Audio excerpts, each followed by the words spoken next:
Second of seven. I guess you could tell by now that they were prolific parents through and through. But we enjoyed, riding in one van, going to church together, or doing whatever else we did together as a family. So I'd like to say a few words, something that's very personal to me. He was a great man, and he was a great man for others. I think we've heard all the accolades. If you've been on Facebook, you've seen all the accolades and awards and how accomplished he was. He loved to serve others, and he found his calling as a physician and a teacher.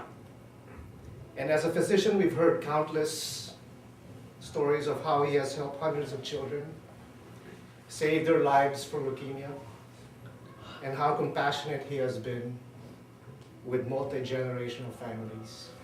He was a pediatrician, but because he was so good, the adults kept coming in too.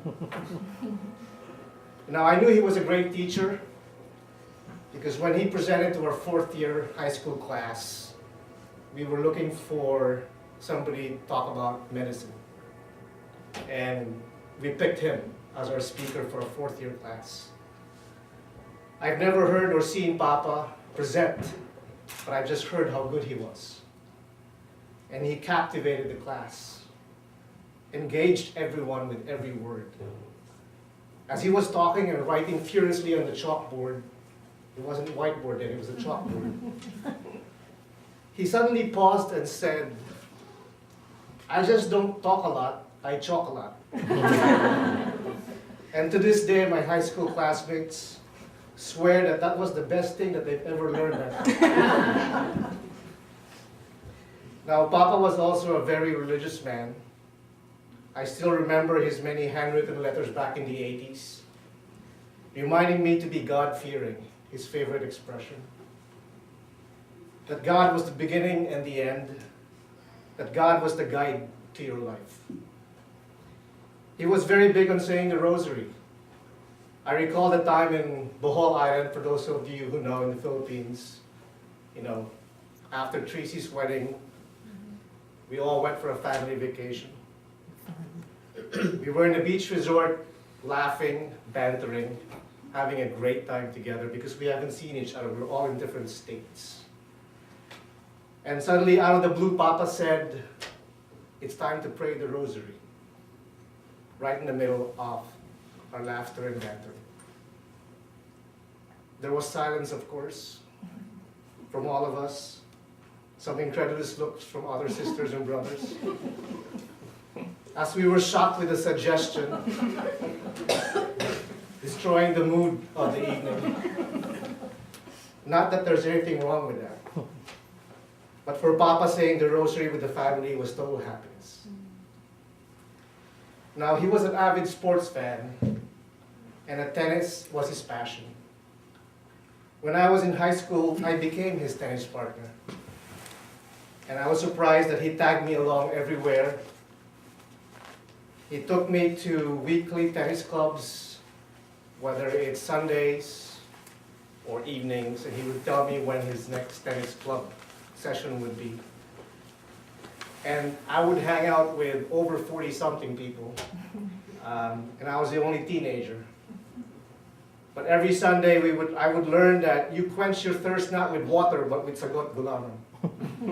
And I guess for those who don't live in the Philippines, that means it's tapioca balls and gelatin. And it's a special drink in the Philippines that, for some reason, it is thirst quenching. Now, he wasn't skilled in his technique in tennis, but he was probably the fastest guy around the court. And I've seen him catch those balls or reach all those balls and make it across the net. But that was he was a diehard tennis fan. And his pilgrimages in Europe were not just to Lourdes or to Vatican, but to Wimbledon and the French Open. I still fondly recall all those happy days when he would just enjoy hitting the balls in the tennis court. So as he got older and came over here, we would just play, because he had fun playing tennis. That was his game. He could watch tennis all day long. Thank God for Tennis Channel. But as he got older, it was tough seeing him struggle time and time again. until even walking around the tennis court was a struggle. Now, chess was also a favorite pastime. He taught me the game, stressed the fundamentals, and we played many games, especially during the typhoon season. He even took me to chess tournaments, believe it or not.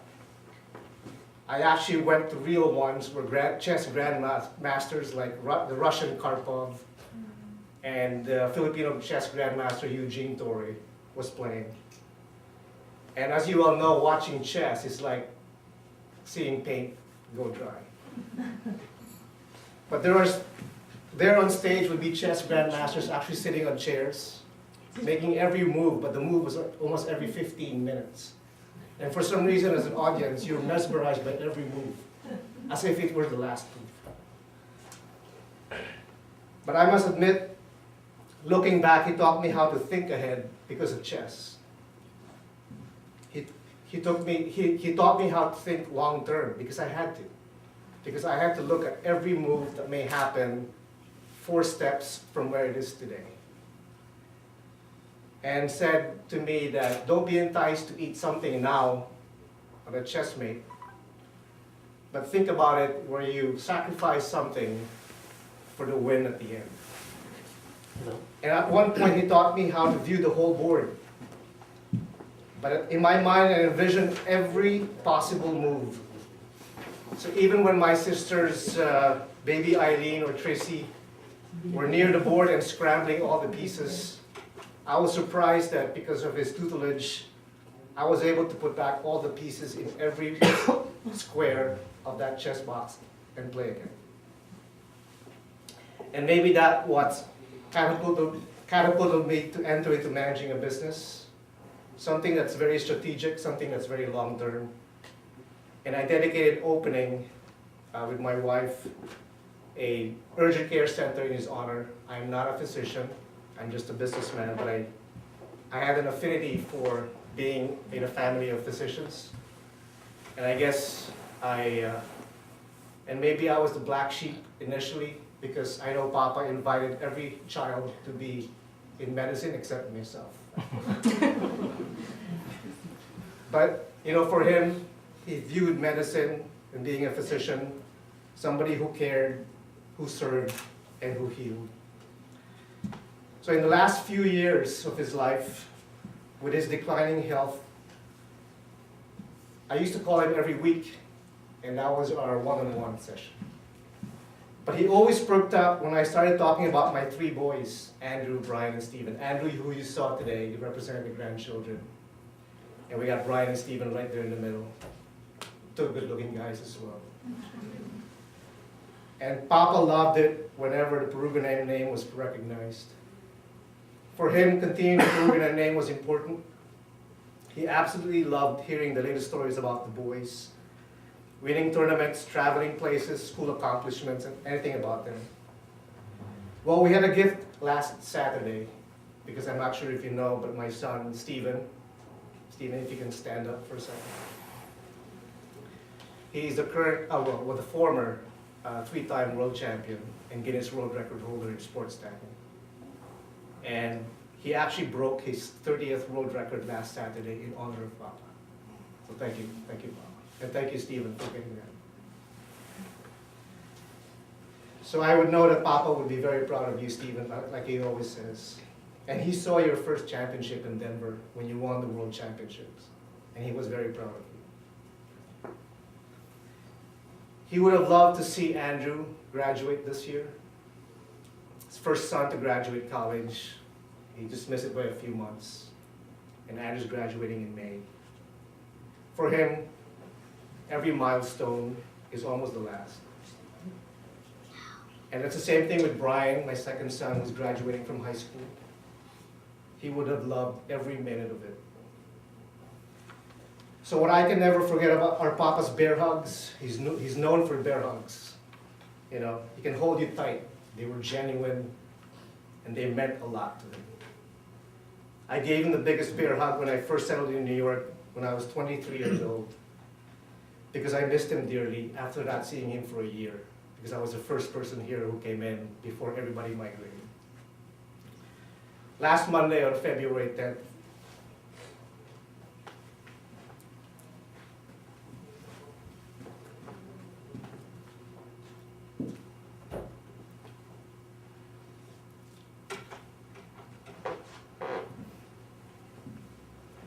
As he was suddenly admitted to the ER, there was no chance for a bear hug because he felt weak and his memory was on and off. But one thing I will remember most was the strong grip he gripped my hand as we talked about the days and how it happened. That strong grip was the last time I ever felt it, before he died 2 days later.